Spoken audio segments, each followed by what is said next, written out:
Selamat pagi anak-anak, selamat berjumpa lagi dalam pembelajaran kali ini. Untuk pembelajaran pada hari ini kita akan membahas tentang kaidah kebahasaan teks editorial. Sebelum pembelajaran kita mulai, marilah kita semua berdoa bersama-sama agar pembelajaran nanti berjalan lancar. Berdoa saya antarkan, mulai. Cukup? Selesai?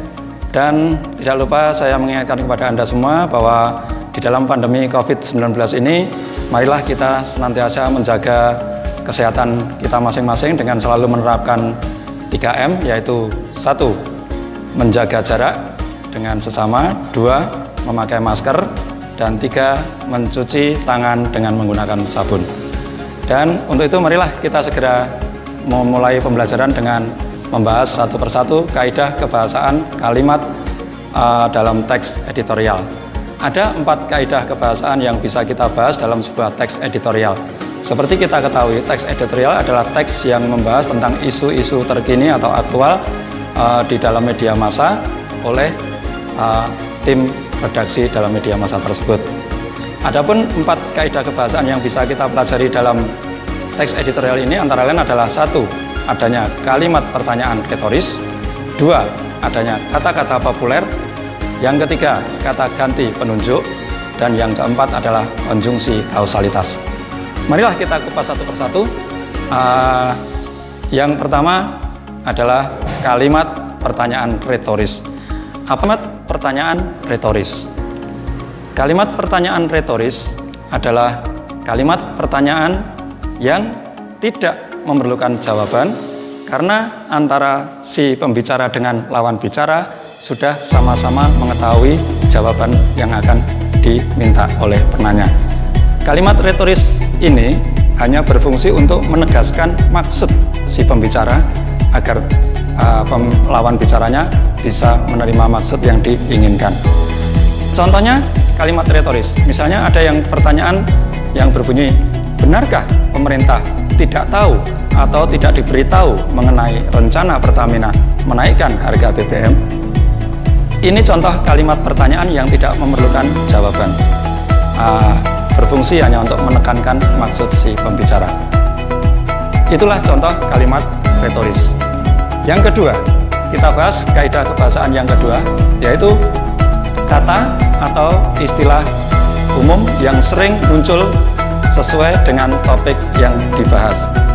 Satu contoh misalnya, upaya meningkatkan kompetensi SDM industri melalui pelatihan operator mesin garment dengan konsep 3-in-1. Kalimat atau kata atau istilah 3-in-1 ini adalah kata yang sudah populer di masyarakat kita, sehingga kata-kata ini seperti ini sering digunakan dalam teks editorial sesuai dengan topik masing-masing. Adapun kaidah kebahasaan yang ketiga, yaitu penggunaan kata ganti yang merujuk atau mengacu pada waktu, tempat, atau peristiwa. Satu contoh, kata ganti penunjuk yang merujuk pada peristiwa, yaitu penggunaan kata ini, itu, maupun tersebut. Contoh yang kedua, kata ganti yang merujuk pada penggunaan waktu, misalnya kata kemarin, kini, besok, dan sebagainya. Sedangkan contoh yang ketiga, yaitu kata ganti penunjuk yang merujuk pada tempat. Satu contoh misalnya di sini, di sana, di luar, dan sebagainya. Adapun kaidah kebahasaan yang keempat, yaitu penggunaan kata penghubung yang menyatakan sebab akibat atau kausalitas. Contoh, penggunaan kata karena, sebab, oleh karena itu, sehingga, akibatnya, ataupun oleh sebab itu. Dan selain 4 kaidah kebahasaan tadi, artikel atau teks editorial ini juga akan menyampaikan fakta dan opini. Yang dimaksud dengan fakta adalah hal atau keadaan atau peristiwa yang merupakan kenyataan yang benar-benar ada atau terjadi. Contoh, setelah sekian lama hanya 1 dari 21 maskapai yang berhasil masuk ke kategori 1 maskapai yang masuk kategori 1 pun belum diakui IATA atau Organisasi Safety Audit atau IOSA. Hal ini terjadi karena tidak juga memiliki sertifikat IOSA. Itu fakta yang ada. Berikutnya, opini. Opini ini adalah pendapat, gagasan, pemikiran penulis berdasarkan fakta-fakta yang ada. Contoh, posisi ini lagi-lagi membuat reputasi penerbangan nasional berada dalam bahaya. Karena itu, harus ada upaya yang lebih dari sekadarnya untuk memulihkan citra buruk yang telanjur telah terbentuk.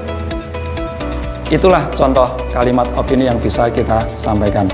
Nah, berikutnya, ini ada tugas-tugas yang bisa kalian kerjakan untuk mengukur pemahaman kalian terhadap kaidah-kaidah kebahasaan teks editorial yang telah saya sampaikan. Yang pertama, bacalah teks editorial yang berjudul Pengangguran Makin Bertambah pada buku paket halaman 99 sampai 100. Kemudian yang kedua, identifikasilah 1. Struktur teksnya, 2. Kaidah kebahasaannya, 3. Kalimat-kalimat fakta dan opininya, 4. Permasalahan atau isu yang dibahas, dan yang kelima, pihak yang dituju, serta harapan, saran, kritik dari tim redaksi terhadap masalah yang dibahas. Mudah-mudahan pidato Mas Menteri ini betul-betul bisa diterapkan dan Jawa Tengah siap menjadi uji coba untuk perubahan yang revolusioner dari sisi pendidikan ini. Demikian untuk pembelajaran kali ini, saya cukupkan sampai di sini.